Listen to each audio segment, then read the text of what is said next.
Book from White Feather Press. 13-year-old Brenna and her parents spend their day in typical fashion. But what's not so typical is that Brenna's parents lawfully open carry handguns for self-defense. And the Strongs join a growing number of families who are standing up for their Second Amendment right and bringing gun ownership out of the closet. Order your copy of this unique kids book at myparentsopencarry.com.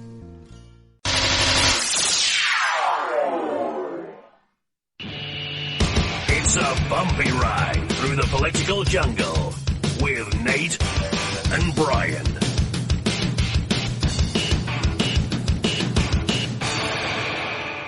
Believe me, if I started murdering people, there'd be none of you left. What? The following message contains a special offer for listeners of this station. Are you a man over 40? Are you constantly looking for the nearest bathroom? Do you wake up multiple times a night to use the bathroom? Right now, Perfect Prostate is sending out free bottles of their groundbreaking new formula to listeners of this station. Perfect Prostate formula was developed by medical doctor Mitchell Fleischer, and its ingredients have been clinically studied to reduce your frequent nighttime bathroom visits and promote healthy urine flow. Right now, preferred customers get their first bottle of Perfect Prostate absolutely free. There's nothing to lose.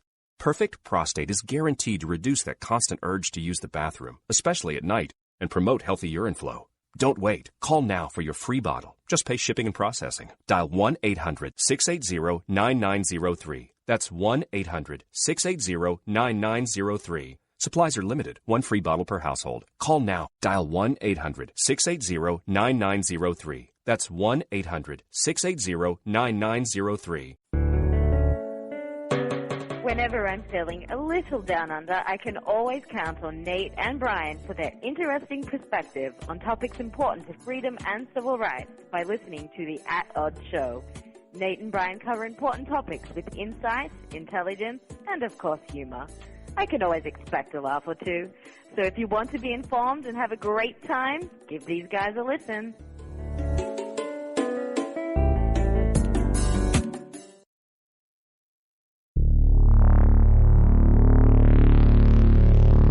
At Odds.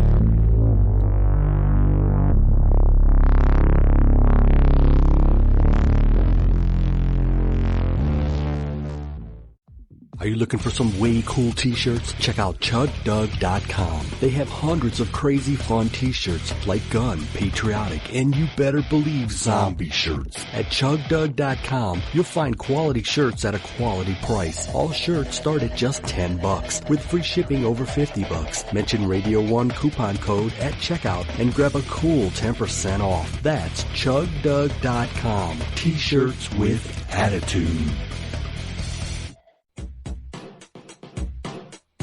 The At Odds Show with the greatest political talk show hosts in history, Nate and Brian. And it's sad that they actually believe that. So give a listen because the delusional need love too.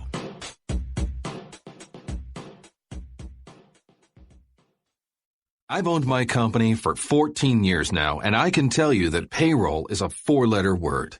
I hate doing it. It eats up hours I don't have, and it costs me money I could be saving.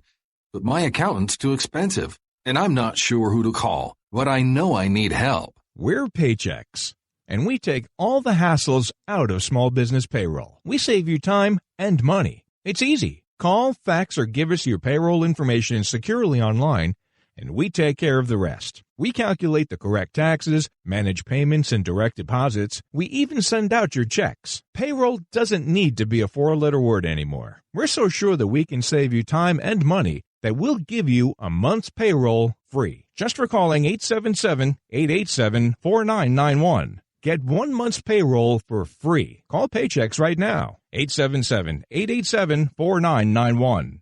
That's 877-887-4991.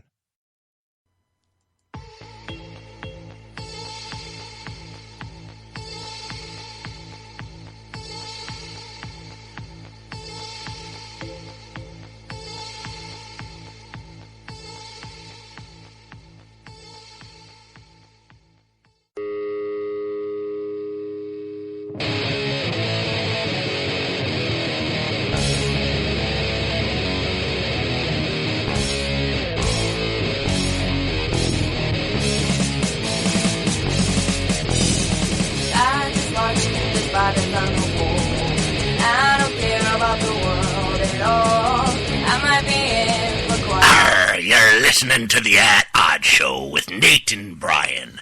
Shiver me timbers. Boy, we're having a lot of technical issues. Yeah, well, mostly Steve's on vacation. We forgot to mention that. Steve's He's actually not here. hanging out the RNC convention. Medium He's Windows actually not there. responding. There I you think, go. Isn't Steve, he's scheduled to give a speech at the RNC convention, right? NRC squared. Okay. So, who So was now the I'm not president's- responding. The president's son that was present at 3 presidential assassinations, right? It was Lincoln, McKinley, and the other one. Garfield. Garfield. I can't hear me. I don't think I'm up You loud said enough. I turn can't hear it now. down. Yeah, Remember but when that you was said that? during And I the said, break. It was Listen, really loud. moron, it's not loud. Yeah. And now here you are. All right. So what son of a president was president at the assassination of 3 U.S. presidents?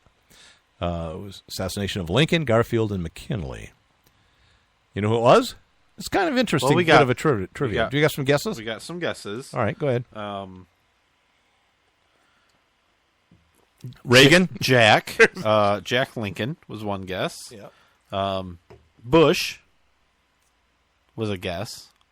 Okay, well, The son. What? The son. The son of Bush? Bush, the son. W? George W. Yeah. Or Jeb, or the other one that nobody knows. Like I say, he was there at all 3. Which Donald makes him Trump Jr. No. He's not a president. Those yet. are the guesses.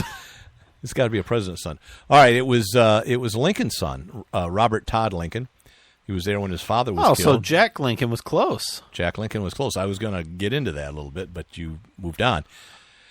He was there, and he saw Garfield get shot and McKinley get shot. He got into politics as an adult, so pretty weird. After that, he's still... He's like, why am I still... The second one, the first, his dad's bad enough. Yeah, right. He goes to politics. Right, Then yeah. it's the second one. He's like, damn. Well, the third one, I think he said, screw it, I'm out of here. I mean, there's a reason he never ran for president. Right. Screw you guys, I'm going home. And he just left. You want this day in history or not? Yeah. I can do it really quick, I think. No, you can't. 1861, this day in history, the first major land battle of the Civil War took place. The South called their battles after physical features, like rivers, lakes, and woods and stuff like that. So this was the Battle of Bull Run to the south, which took place in Manassas. And the North named battles after the cities that they were nearby. Well, this one took place, the first big confrontation, and we're talking 35,000 soldiers on each side. Was only 30 miles from Washington, D.C. They thought at the beginning of the war, they thought, oh, this is going to be such a cakewalk. We're going to easily take care of these usurpers and upstarts and all that. That when they heard that this battle was going to take place, hundreds and hundreds of people came there with picnic baskets and buggies, and photographers were there, and they thought it was going to be a jolly little day out there where they were going to shoot at the rebels, and they were going to run and hightail it back to Richmond, and that would be it. So they really thought it was going to be like a football game. So you're saying the spectators that go to Civil War reenactments are actually part of the reenactment? It's actually, except they're not dressed like, 1860s Right. necessarily. Well, some are. So what happened Pair was of that Levi's it was, for the North, it was General McDowell. Good general, but a little cocky. 34,000 guys, mostly inexperienced, right? They're building up a standing army. They got inexperienced, poorly trained militiamen from all over the country. They're going towards Manassas, Virginia. And General Beauregard, he hears about it. He gets 20,000 guys together, and then he brings another 9,000 by railroad train in there. And on this day, the fighting commenced where the Union soldiers actually pushed across Bull Run Stream, and they pushed the Confederates back, and they were driven back toward this these houses and stuff. And Beauregard set up a defensive line, and he had was anchored by a brigade of Virginia infantry under General Thomas J. Jackson. Now, does that name ring a bell? It does. They were firing from a concealed slope. When you always want the high ground, right? You fire down at your enemy with artillery and rifle. Jackson's men held like a stone wall. Hence the name Stonewall Jackson, and that's where he got his name, was his first Battle of Manassas. He lost an arm, sad to say, later on, but he survived the war.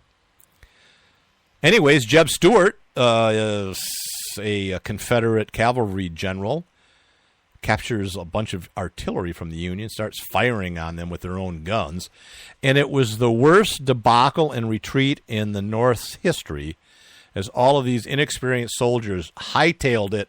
Some ran 30 miles back to Washington. They left supplies, uniforms, they just dropped their guns, and it was embarrassing defeat for the Union. And the Confederacy gained a lot of momentum and a lot of psychological ed because of this battle. And it was sad because 3,000 Union forces were either killed, wounded, or missing, and 2,000 on the South. It was pretty bad, and it kind of horrified all of these people standing around expecting a football game. And they're seeing all these poor young boys being shot and killed and maimed and torn apart. And Lincoln went, oh boy, this is going to last longer than a couple of months on this day in history. That's it. Wow. Okay. Well, that's kind of interesting. I like Civil War. Interesting. I've read a lot about the Civil War. I did 7 minutes, but who's counting? Almost. Yeah, we are. Okay. So Mike Pence, you want to talk about Mike Pence's speech at the RNC convention? All I want to say is apparently the reviews were wonderful, that he did the classical convention speech, introducing his family, talking about family values, talking about moral values, how happy he was, what he's going to do. We're gonna change the country. It was politics in the classic sense, and so he got like A+ for his speech. Plus, it wasn't real long, which is what a vice president should do.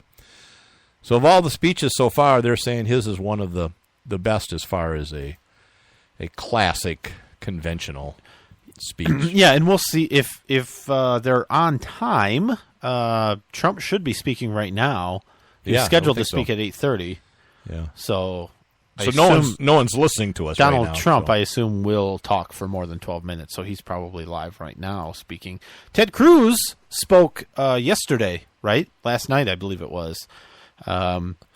The thing is, I want to clear something up because a lot of stuff on on Facebook and the internet are saying, they don't have any choice in who speaks at the convention. Well, that's wrong. Yeah, that is the wrong. Candidate gets to pick, and the RNC gets to pick who comes. Yep. And so Cruz was actually invited. It was calculated. And what they usually do, though, and what the Democrats will probably do, what they did last year, is whoever comes in second during in the primary, right? So Trump was nominated. Whoever comes in second place, which was Cruz, they usually let them speak, but they usually have them do it on the first day to kind of get it out of the way. Yeah, because you remember the last stuff. Yeah, but they let Cruz speak the same night as the VP. Probably spoke. A mistake. Yeah, I don't know. This is what Cruz had to say. At least really the only important part in what he said.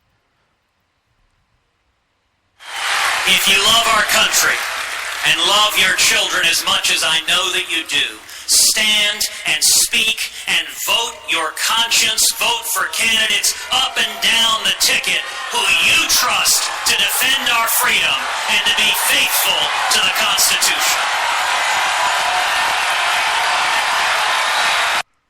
So, not really an endorsement, is it? Not an endorsement at all. No. When asked later, he said, well, I don't know who I'm going to vote for, but I'm not going to vote for Hillary. Yeah. That's all he said. Right. So he probably will vote for Trump, but... No, Johnson. I don't know. He might vote for himself. The Green Party. Yeah. Jill Stein, is that who it is this year? But maybe. Which is, Communist Party. And Donald Trump said, and to your point, I saw his speech 2 hours before, but I still let him speak because it's no big deal. Ted Cruz didn't endorse me, no big deal. So apparently Trump knew he didn't need the endorsement. Not really, apparently, no. right? And it probably will do more harm to Cruz than it does to Trump. I don't know if it'll do. Yeah, it probably will. It shouldn't because they said he lost 25% of his Twitter followers. You know what always happens though is they beat the crap out of each other in the primary. They hate each other, and then they endorse